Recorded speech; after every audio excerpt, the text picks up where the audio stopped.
ছোঁয়ার গল্প সাজাই শূন্যে ওড়ার ছন্দে মেতে।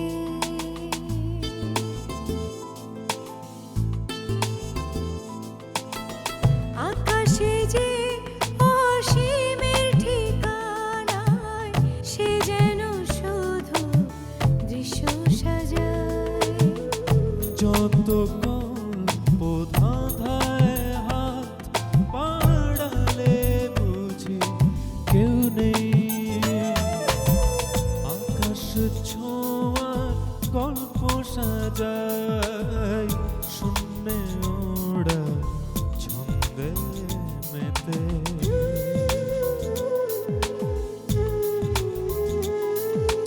ধাওন্ত তোমার গতি ছুটে চলে অবিচল। আমার আঙিনা প্রজাপতি চঞ্চল।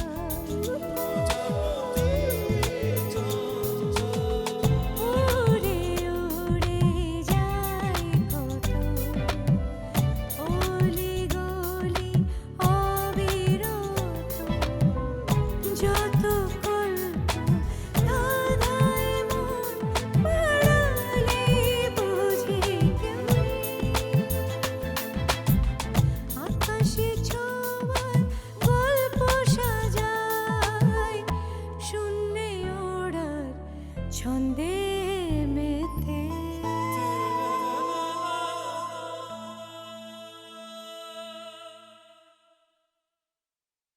কারণ রাতের এই সময় বিশেষ করে উনি একটু অপ্রকৃতিস্থ থাকেন।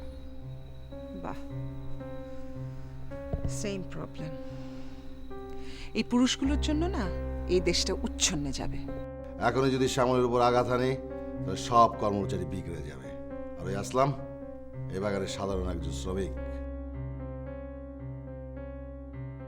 কি করতে হবে আসলামের? খুন। আমি যখন ফিরে আসছিলাম হঠাৎ শুনি হেল্প হেল্প চিৎকার। আমি দেখি উনি রাস্তায় দাঁড়িয়ে একা চিৎকার করছেন। হঠাৎ গাড়িটা না নষ্ট হয়ে গেল। উনি আমার সাইকেলের পেছনে চড়ে এসেছেন। আমি তো ওনাকে জোর করে আটকে ধরে। এই যে বাবা, তোমার জন্য সেবা। এত দেরি করলি কেন? তুই কি কাজের বাগানে গিয়েছিলি গাছ আনতে? হ্যাঁ, শোনো, দিনক্ষণ না দেখে যে হাজির হয় সেই অতিথিকে এত সমাদর করার কোনো দরকার নেই। এই জন্য বাঙালি মেয়েদের কিচ্ছু হয় না। তাতে কি হয়েছে মানে? হ্যাঁ, ভেতরে মানুষজন থাকবে, ও গ্যাঞ্জাম করলে মানুষজন ধরে ফেলবো না।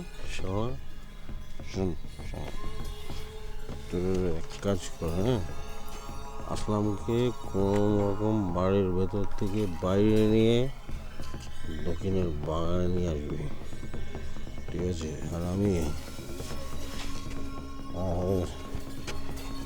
একটু আনলে আছি, সাবধান।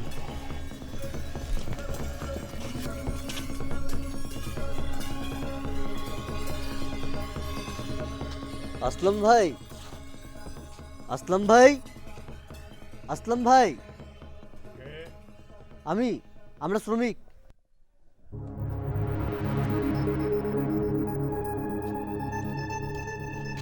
আপনারা কারা? আমরা দূরের পাহাড়ে কাজ করি। এত রাত্রে কি হয়েছে? বাঙালি আর পাহাড়িদের মধ্যে মারামারি লেগেছে। মারামারি কেন? আচ্ছা, আপনার বাসায় কে কে থাকে? আমি আর একটা মেয়ে আছে, বাসার কাজ টাজ দেখাশোনা করে। আপনি বিয়ে করেননি? হ্যাঁ, করেছি। আপনার বর কোথায়? সে অন্য জায়গায় থাকে। কেন? কারণ এখন তিনি আর আমার বর নন, তাই। ও মা, একবার বর হয়ে আরেকবার বর নাও হওয়া যায়? হ্যাঁ, হওয়া যায়। আচ্ছা দীপা, তোমার যদি কোনো একজন বন্ধু তোমার সাথে খুব খারাপ ব্যবহার করে, তুমি কি তার সাথে বন্ধুত্ব রাখবে? রাখবে না তো? কিন্তু বর তো বন্ধু না। হ্যাঁ, বন্ধু হতে পারে। শোনো দীপা, কিছু সম্পর্ক আছে যেগুলো মানুষ জন্মগতভাবে পায়, যেমন এই বাবা মা, ভাই বোন, পিসি, ঠাকুরমা। আর কিছু সম্পর্ক আছে যেগুলো মানুষ বড় হতে হতে নিজে তৈরি করে নেয়। এই সম্পর্কগুলো মানুষের মনের উপর নির্ভর করে। তাই যদি মন না চায় তাহলে এই সম্পর্কগুলোকে পরিবর্তন করতে পারো। তুমি কি আমার কথা বুঝতে পারছো?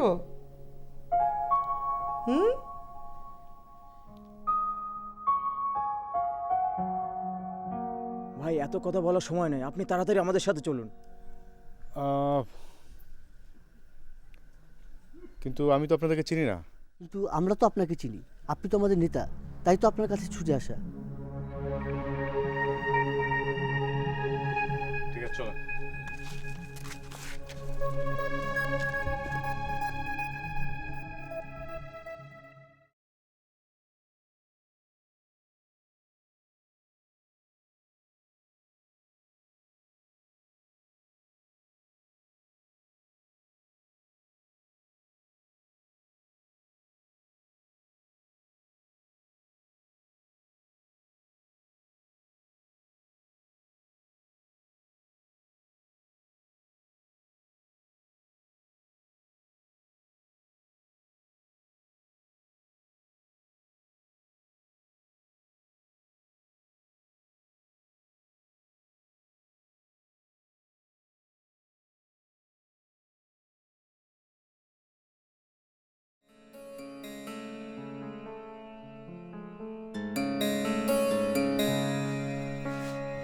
কি দরকার ছিল তোমার খাল কেটে কুমির আনা?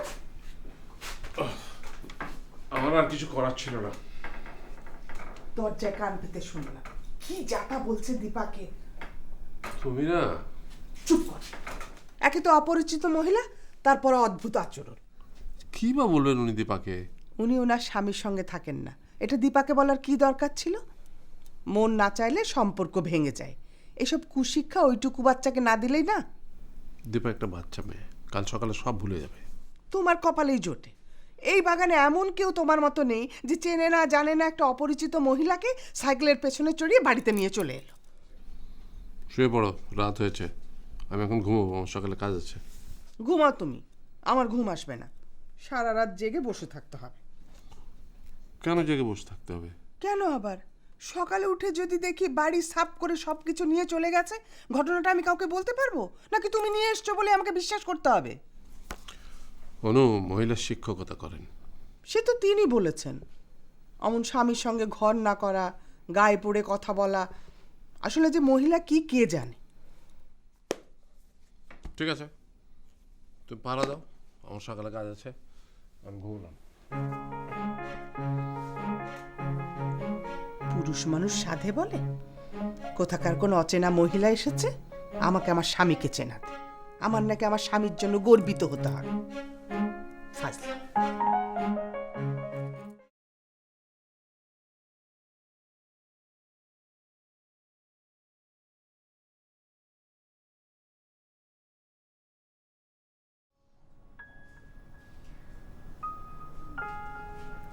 জানি না তো। বারে একটা লক্ষ্য থাকতে হবে না? তা নাহলে তুমি কোন পথে এগোবে? শোনো, তোমাকে অনার্স, মাস্টার্স, পিএইচডি সব করতে হবে। তুমি কি আমার কথা বুঝতে পারছো?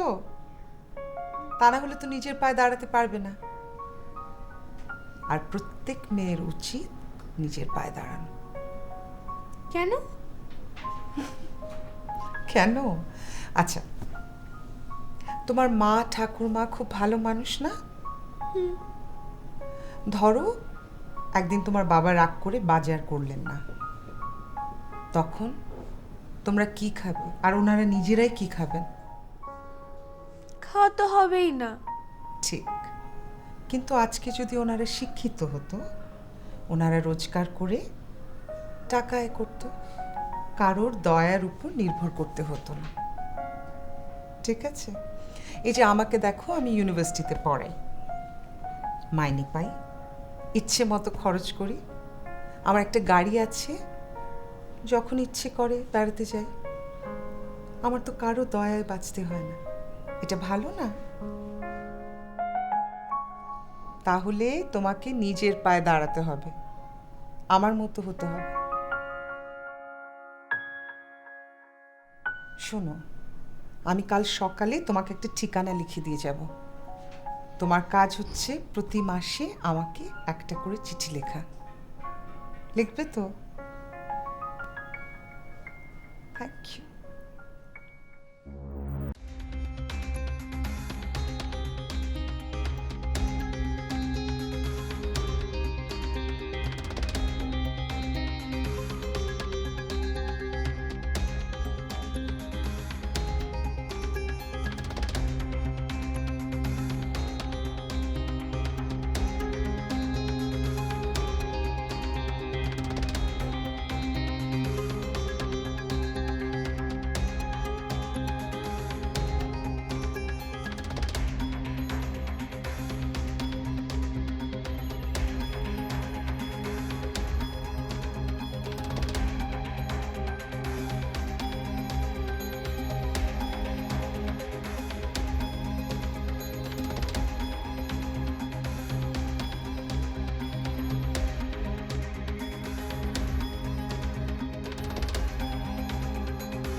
কি হয়েছে? বমি লাগছিল। বাপকে? কি কি বাপ? যার পাপ পেটে ধরেছ, বাপকে? খুকি সাজো, বোঝো না? না হারামজাদি।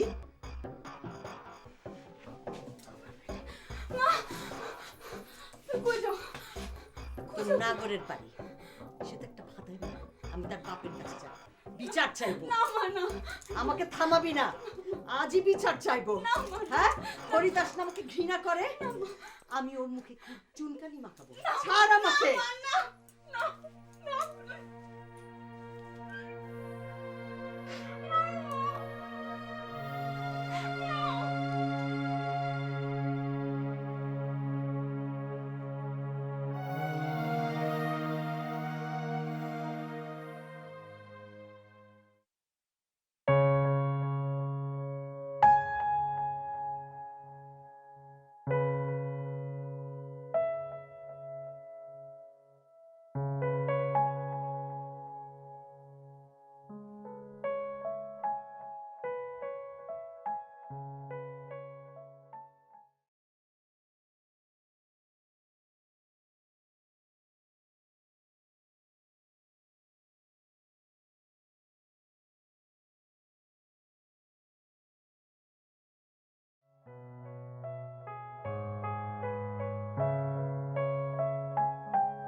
হ্যাঁ, বন্ধু হতে পারে।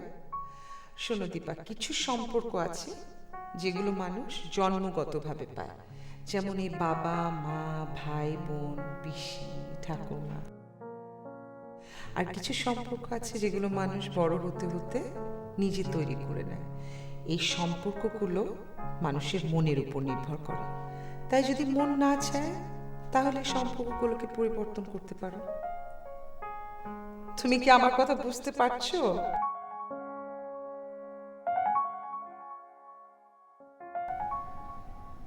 আর প্রত্যেক মেয়ের উচিত নিজের পায়ে দাঁড়ানো। কেন? কেন? আচ্ছা, তোমার মা ঠাকুরমা খুব ভালো মানুষ না? ধরো একদিন তোমার বাবা রাগ করে বাজার করলেন না, তখন তোমরা কি খাবে আর ওনারা নিজেরাই কি খাবেন? কিছুই না। ঠিক, কিন্তু আজকে যদি ওনারা শিক্ষিত হতো, ওনারা রোজগার করে টাকা আয় করতো, কারোর দয়ার উপর নির্ভর করতে হতো না। ঠিক আছে? এই যে আমাকে দেখো, আমি ইউনিভার্সিটিতে পড়াই, মাইনে পাই, ইচ্ছে মতো খরচ করি, আমার একটা গাড়ি আছে, যখন ইচ্ছে করে বেড়াতে যাই। আমার তো কারো দয়ায় বাঁচতে হয় না। এটা ভালো না? তাহলে তোমাকে নিজের পায়ে দাঁড়াতে হবে, আমার মতো হতে হবে। শোনো, আমি কাল সকালে তোমাকে একটা ঠিকানা লিখে দিয়ে যাব। তোমার কাজ হচ্ছে প্রতি মাসে আমাকে একটা করে চিঠি লেখা। লিখবে তো? Thank you.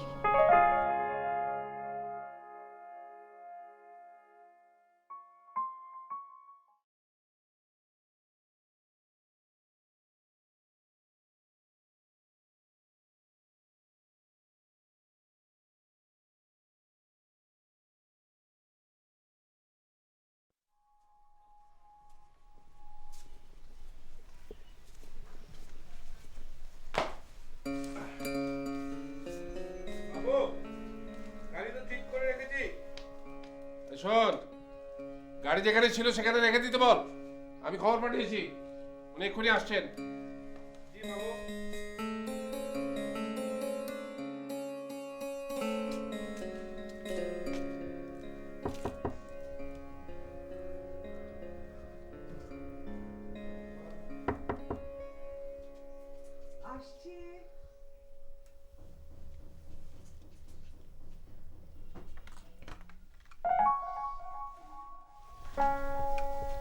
Good morning Dipa.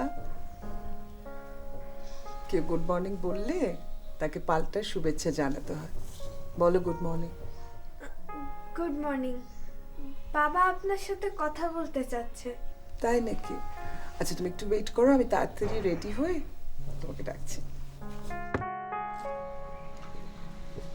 শোনো, দীপা কি মহিলাকে বলেছে গাড়ির কথা? কি? না, ওই যে গাড়ি যে ঠিক হয়ে গেছে, আমি খবর পাঠালাম। আমি এসব খবরদারি করতে পারবো না, যা করার তুমি করো। তুমি কাল রাত থেকে এরকম করছো কেন বলো তো? একটা মহিলা বিপদে পড়েছেন, তাকে সাহায্য করা কি পাপ বা না অন্যায়? আমি কিছু করছি না, আমি ভাবছি আমার মেয়ের কথা। ওই মহিলা আমার মেয়ের মাথা নষ্ট করে দিয়ে যাবে, আমি বলে দিলাম।